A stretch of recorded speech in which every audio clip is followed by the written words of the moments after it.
What is good, Double Leg fam? Welcome to the exclusive the exclusive show. We're gonna go over our picks and bets for UFC Las Vegas Yan versus Dvalishvili. Won't waste any time. Thank you for watching and thank you for subscribing to the Double Leg Premium. If you're watching this before, leave a like for good luck. And if you're watching this after, hopefully we hit some picks and give out some winners. So we'll get right into it with the main event. Pyotr Yan, Merab Dvalishvili. You got any plays on this one? I have Piotr Jan as the tail end of one of my parlays, or the only parlay, excuse me, that I have.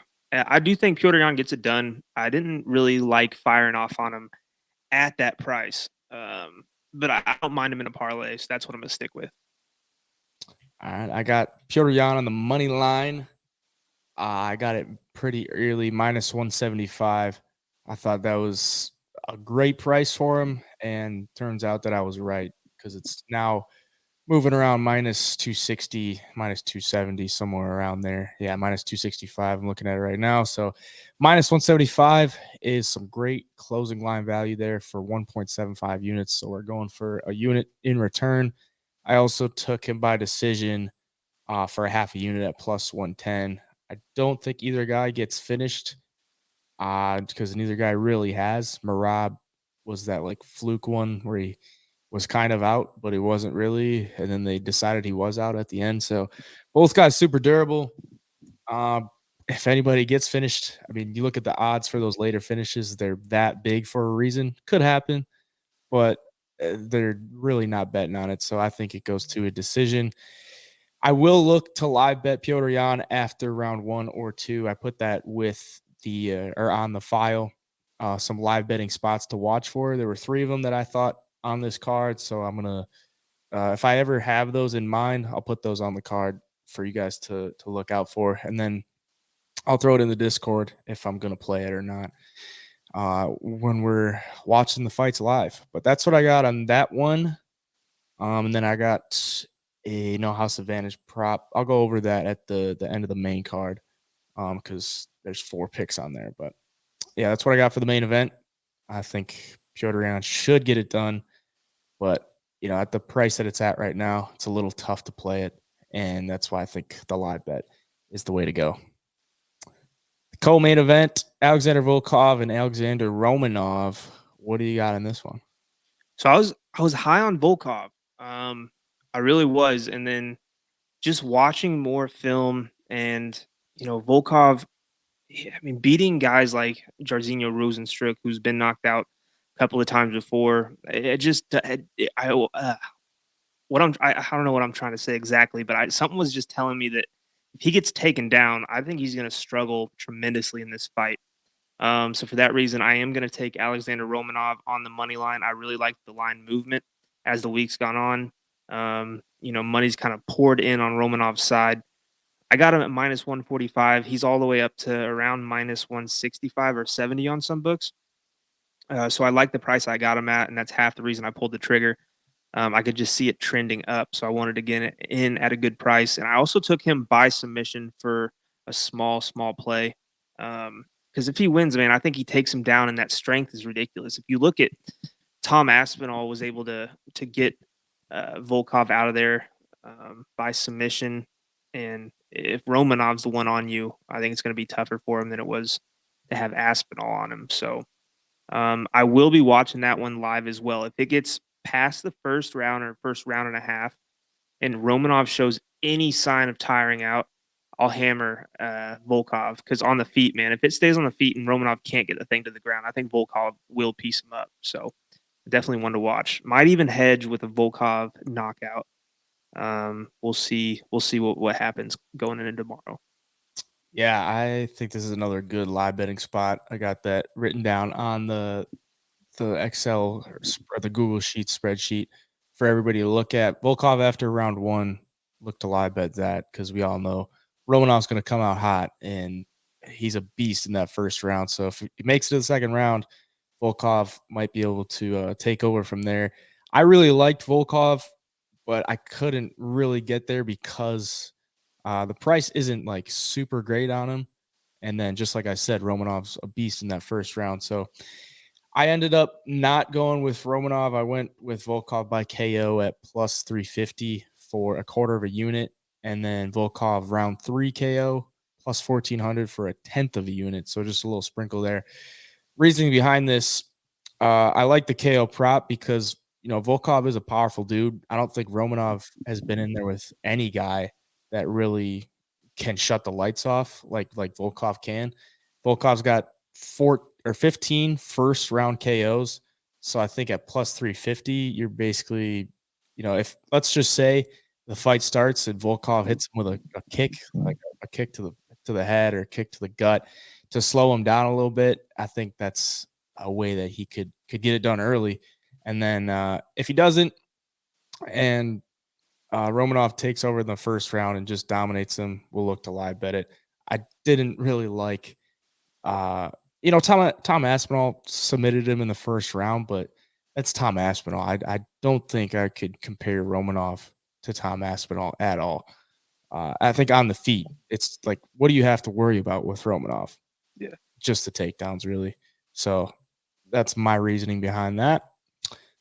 Nikita Krylov, Ryan Spann. What do you got on this? Yeah, so I actually was on Krylov on the last card they were supposed to fight on, but now I'm on Ryan Spann for a couple of reasons.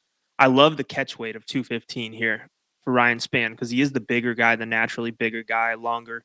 Didn't have to cut down as much. So yeah, man, I also like that his stock has kind of been trending up. He's looking better and better each fight. Hits like a truck. Krylov's been cracked before and wobbled. If Spann hits you, I just think it's going to be a little bit too much for Krylov. And man, if it goes to the ground, like Spann's a hard dude to hold down with that strength and size. And if he's the one who ends up on top, he could do real damage to Krylov, I think, too. So as the underdog, I got to take a chance on him. I'm taking him on the money line for 3/4 of a unit at plus 135. I like it. I took Spann in round 1 or 2 at plus 200 for a half a unit. So I thought, 2-1 for him to get it done in round 1 or 2. I like it. He's a potent finisher. He's going to come out hot. Probably going to have more power at 215 again. And then I got him for a quarter unit by sub plus 425. We all know he's got that big submission threat with the guillotines and those rear naked chokes. I mean, he really goes for it if you shoot on him. I wanted to sprinkle round 1 sub, but I couldn't find a good price on a book that I could put it at. So I laid off. But I think Ryan Spann, just the more explosive athlete in this one, maybe more ways to win within the distance. If it goes to a decision, it's probably going to be a Krylov. If Krylov can stay safe and get the takedowns or avoid the big shots, I think he's probably got a good chance at winning a decision. But I don't think it goes to a decision, and that's why I'm taking Ryan Spann. I also got him in a parlay under 2.5 rounds for that fight, and then I'll finish it off later. Yeah, and I actually like that it's 3 rounds too. I think that plays into Spann's favor as well. That's a third reason. I like it. Said Nurmagomedov, Jonathan Martinez. I know I always say never bet against a Magomed, but in this case, I think the price is too good to lay off of it. So I took Jonathan Martinez by decision plus 400 for a quarter of a unit. I think if this goes to a decision, Jonathan Martinez is probably going to be the more active guy on the feet. If it's just a standing affair, Martinez, a much more active guy in the feet. He's going to have throwing a lot more kicks, a lot more with the hands as well. Said, not a big volume guy. So if it goes to a decision plus 400, I like that a lot. But if Said does decide to use his wrestling and get in close, then that's going to be a big disadvantage for Jonathan Martinez because Said's got good wrestling. He just never really uses it. And in this one, I think he probably will. But if he doesn't, plus 400, I'm all over that. What about you? Yeah. I actually just have Said in a parlay, and I agree that he probably won't be the busier fighter, but man, he's so fast and quick, and I do think he will have the bigger moments, the flashier moments. And if he decides to try to get this thing down to the ground, or if Martinez tries to get it down to the ground, Said is so slick with the grappling, man. Defensively and offensively, I just feel like Said has more ways to win here, even though he might not throw as many shots as Martinez. He's super accurate and he's super crafty. I think he's going to look better to the judges if this thing goes to the decision. So yeah, man, I had to put him in a parlay. I wasn't confident enough to throw anything on the money line, risk that much dough, but yeah, he's in that parlay with Piotr Jan, and then the third leg we'll talk about coming up. Yeah, it's kind of a dogger pass for me. And if it's going to go to decision, I like having that big plus money card. So, Bautista, they moved Bautista to the main card. Mario Bautista and Guido Canetti. What do you got on this one? If any, I got nothing on this one, man. I mean, Batista should win. I just couldn't really find anything I was willing to risk just because, man, we've seen this so many times. We saw it with Valentino losing. We saw it with, other fighters that were massive favorites that end up just getting beat and shockingly. And I on the same side too, I don't want to risk the money on a 40-something-year-old, guy who's on his last leg in the UFC either. So yeah, I'm not too interested in this fight at all. So I laid off of it. Yeah, I pretty much laid off it. I just put the under 2.5 in a parlay for that fight. So I mean, Yeah. I don't think this one lasts very long. Guido Canetti gonna be throwing caution to the wind early. If Bautista can stay out of that and get it to the ground, that's probably his safest bet. And the round one sub is plus 225. I just couldn't really. I wanted to take it, but plus 225, like that's so specific for a guy that could, just get on top of him and ground and pound him too. Right. So it just probably wasn't enough for me to put it on there. Starting off the main card, Vitor Petrino, Anton Turkalj.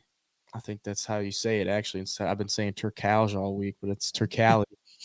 I took Petrino round 1 KO plus 350 for a quarter of a unit, and Petrino round 2 KO plus 700 for a quarter of a unit. I like Petrino this week, but if he gets it done, it's probably going to be within the first round or two. It's probably going to be by KO. So some good plus money on those props.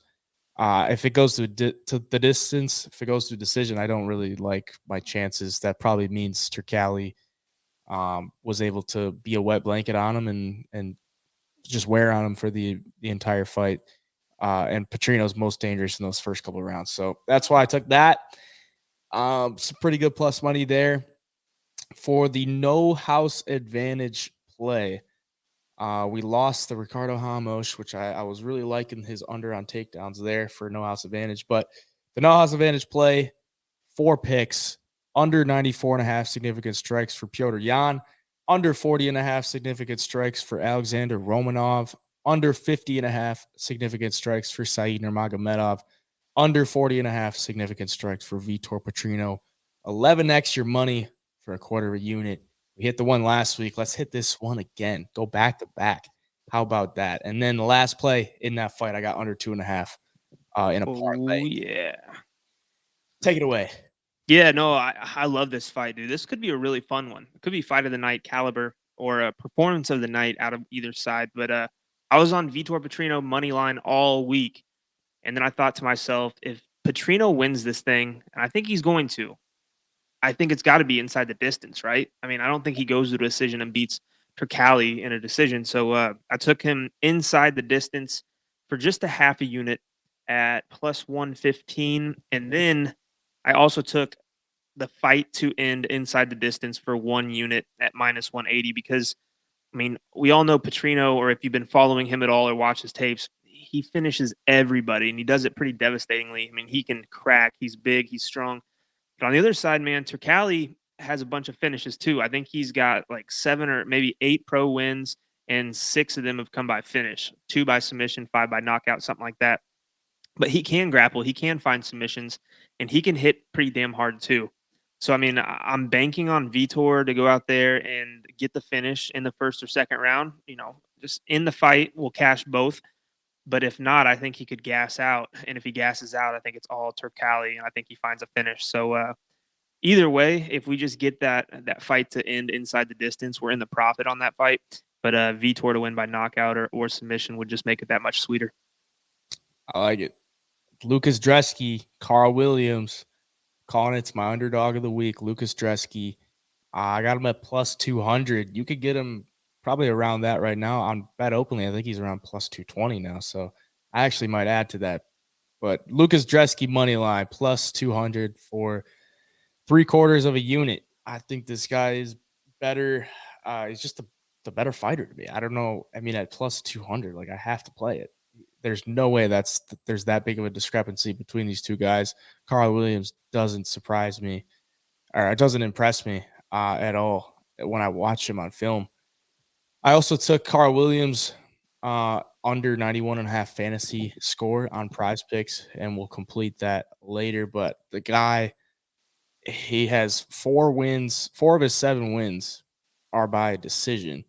And if you want to get over 90 fantasy score on Prize Picks, you got to finish a fight pretty much. If he's going to win this fight, he's probably going to be on the ground on top of him. You don't really get points for that in Prize Picks fantasy. So I think that's a really good play this week if you're looking for a play to pair anything with under 91.5 fantasy score for Carl Williams. I also sprinkled Lucas Dresky by submission plus 1,000 for a Ooh, 10th of a unit. It's a very sneaky play, very, very sneaky play. Carl Williams, 1 loss on his record was a by submission.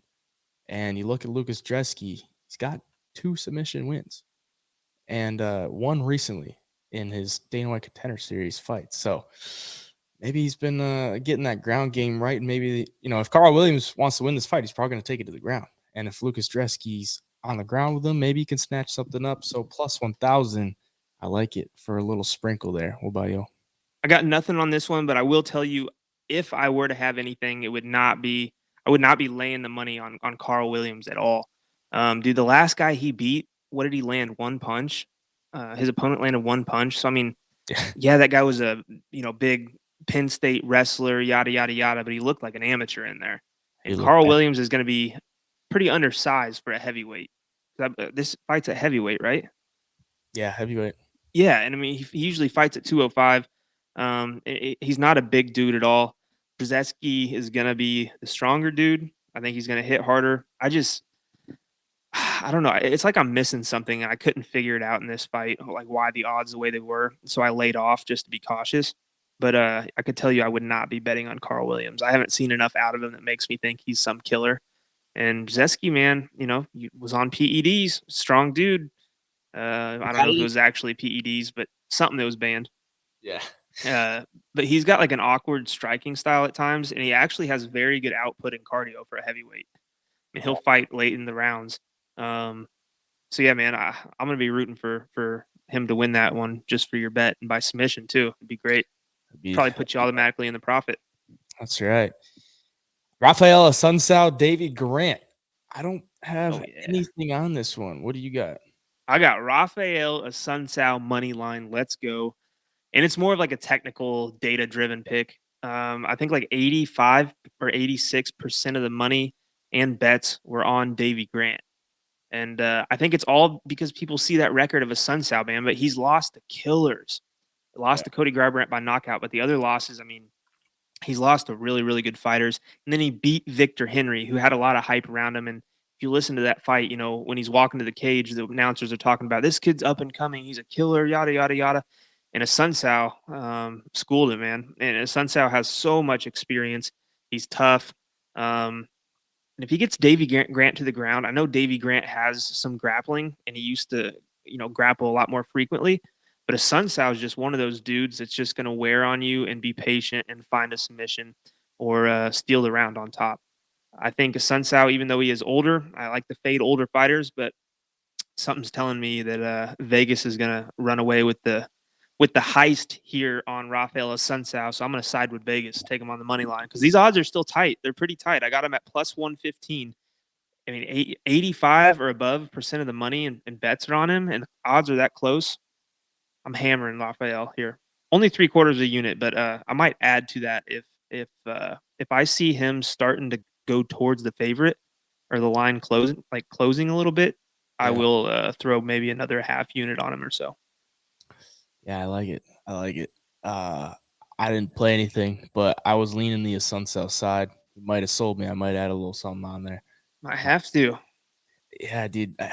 Davy Grant. There's a lot of people liking Davy Grant this week, and that's whenever I see someone like it's kind of like Romanov. Like everybody's on Romanov, being like, "Well, Volkov's gonna gonna get taken down, gonna get submitted." I'm like, I don't like being on the side with that everybody's on because it just seems like it never goes right when everybody just thinks it's gonna be that easy, which kind of leads us into this one.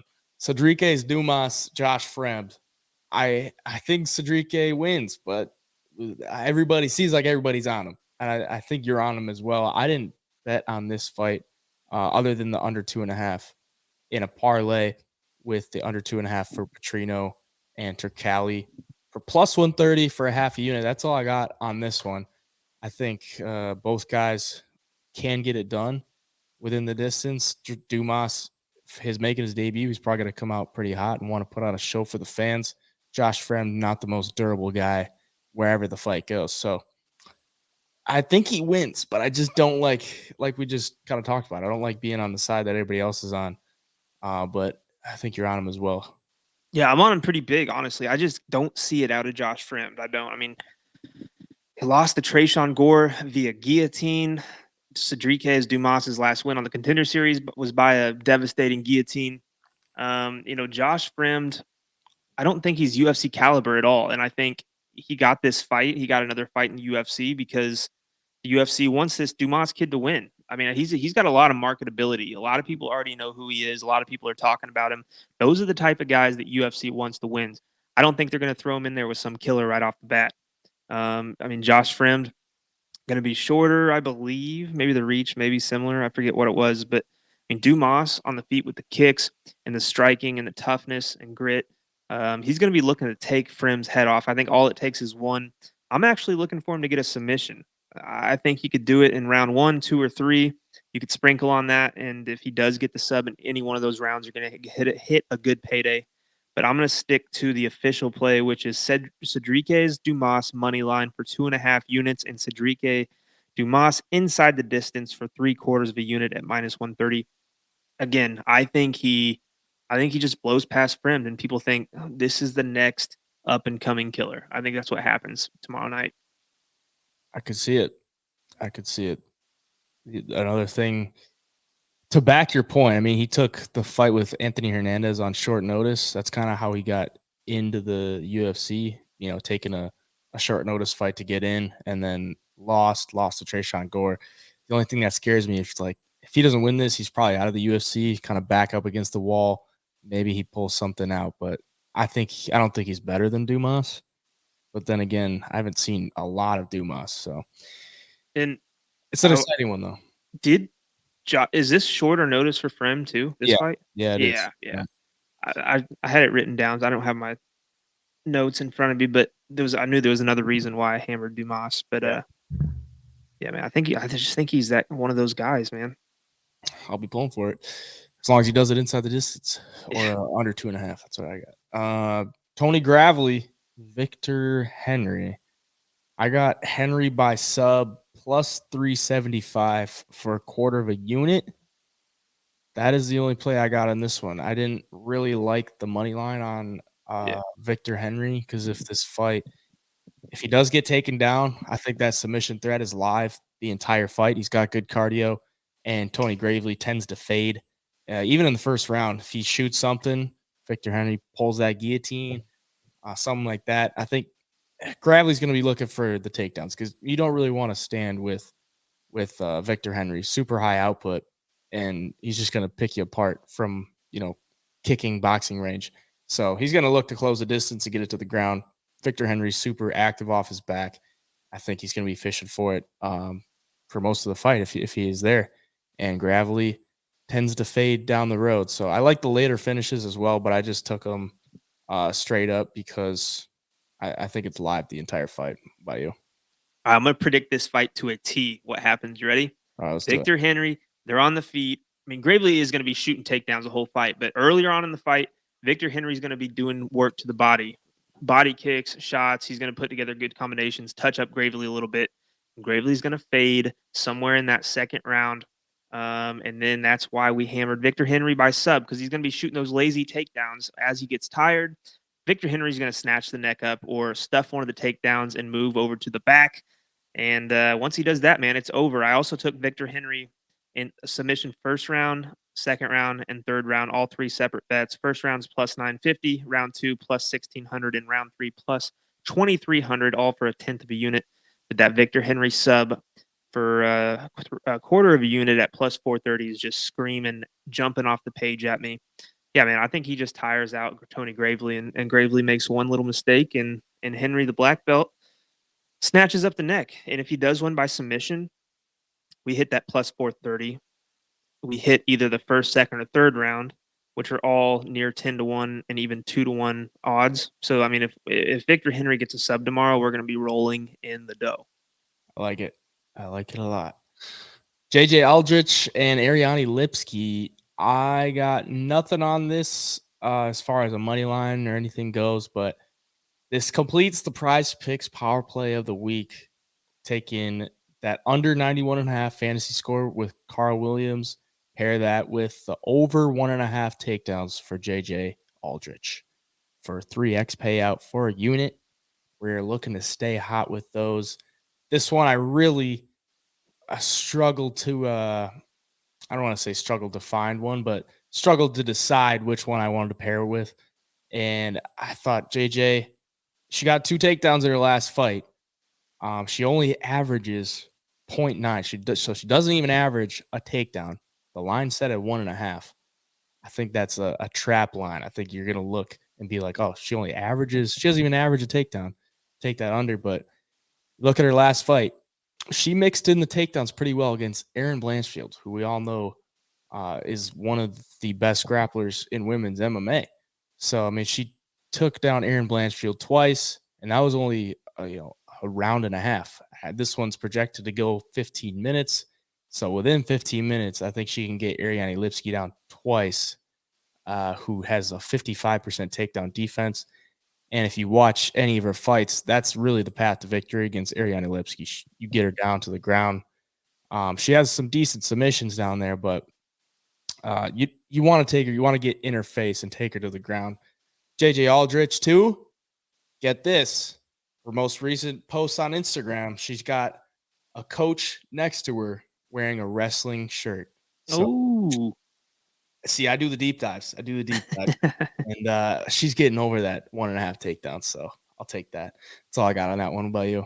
Yeah, I got JJ in a parlay, and that is the third leg, or I guess it'll technically be the first leg. It's JJ, Said Nurmagomedov, and Piotr Yan plus 134 for 3/4 of a unit. I just think JJ's better than Lipski everywhere. I mean, on the feet, she's technical. She doesn't make too many mistakes. I mean, Lipski has a little bit of power, but I just don't see her out fighting JJ Aldrich. I think JJ wins this fight. And like you said, I think she gets it to the ground too and just does her thing, walks away. I'm going to say 30-27. All three judges' scorecards. JJ Aldrich gets the win. Consistent fighter and won the first round against Erin Blanchfield. So yep, that's something to write home about. Who we got next? Tyson Nam, Bruno Silva. I got Bruno Silva on this one on the money line, minus 180 for a unit. I also got the under 2.5 in this one at minus 120 for a unit. Flyweight unders seem to print money. Tyson Nam going to be looking for that KO the entire fight. Bruno Silva probably going to look to take him to the ground, and I could see him snatching something up on the ground, but he's got big power on the feet as well. So I think wherever this fight goes, the finish is live. On the feet by both sides, and then on the ground, Bruno Silva can get something done on the ground. Been training that fight ready. I think he'll be ready for this one. So give me Bruno Silva in that one. How about you? Yeah, I know Tyson Nam. I was kind of on Tyson Nam earlier in the week, but yeah, he knocked out O'Day Osborne. But I mean, Bruno Silva saw that. He watches the tape. He knows what he's going to have to avoid. Bruno Silva should be the better fighter. I mean, Tyson Nam, 39 years old, got 12 losses on his record. I think Bruno Silva hits hard enough to get the knockout, and I think if he has to or he doesn't feel comfortable on the feet, he's going to get it to the ground. Tyson Nam seems to just rely on that one big power shot to put guys out, and I think Bruno Silva knows that. I think there's a big enough blueprint out there on how to beat Tyson Nam, and I think Bruno Silva does it. And I like you, man. I didn't take him on the money line, but I do think he finds a finish, whether it be by knockout or submission. I took him inside the distance at plus 130 for a half a unit. I like it. And the first fight of the night, Carlston Harris, Jared Gooden. Only play I got in this one is the parlay. I got Carlston Harris on the money line for the first leg, under 2.5 for the Bautista Canetti fight. For the second leg, under 2.5 for the Span Krylov. For the third leg at plus 103 for a unit. So we're getting a little bit of plus money there for some chalky plays that I think, I don't want to say they're a lock, but they look pretty good to me. So I like that. I think he gets this one done within the distance as well. I think he's just the better fighter. Jared Gooden taking it on short notice. Minus 320 is pretty playable for Carlston Harris. When we made our prediction video, I said he'd be around minus 300. So looking pretty good there on my prediction. I'll take it. What about you? Yeah, no, I don't think Gooden's UFC caliber. And how many fights did he lose in the UFC? His first stint, do you know off the top of your head? Went like 1-3 in the UFC. Yeah, it was like, I was gonna say 0-4, but yeah, 1-3. That's probably accurate. And to come in here on short notice, you missed weight. Obviously, you didn't have enough time to cut weight or get in shape. Even I think Carlston Harris, man, I think he's just gonna do work and get him out of there somewhat early too. You saw Abubakar Nurmagomedov piece up Jared Gooden on the feet, and Nurmagomedov's primarily a grappler. So Carlston Harris, I think he could get it done any way he wants. I'm taking him inside the distance, minus 150 for a half a unit. All right, fellas, that is it. And be sure to tune in to the Discord. Keep an eye on that because we'll be looking to live bet a couple spots. Piotr Yan after round 1 or 2, Alexander Volkov after round 1, and Victor Henry after round 1. So keep an eye on that. Hopefully we have another winning week. We're going for our third straight, so fingers crossed. And if it doesn't, it is what it is. That's why you sign up for the whole month. You get the 4 weeks of all of our plays, and you get the best sample size of it. So thank you guys for all the support, and we will see you in the next video after this, recapping some UFC Las Vegas, Piotr Yan versus Merab Dvalishvili, and a big shakeup in the bantamweight division. Till then, the double A signing out.